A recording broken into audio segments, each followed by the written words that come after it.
Hello guys and welcome back to MS Tech Tutorials, and in today's video I'm going to be going over how to install Hell Let Loose for completely free.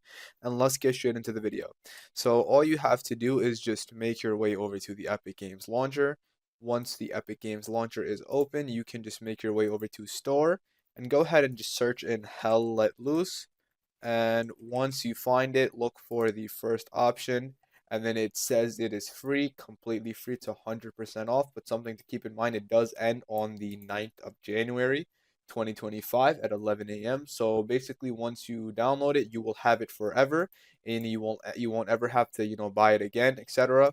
It's not like the Xbox Game Pass where it's only available for a month, etc. No, it's completely free and you will keep it forever.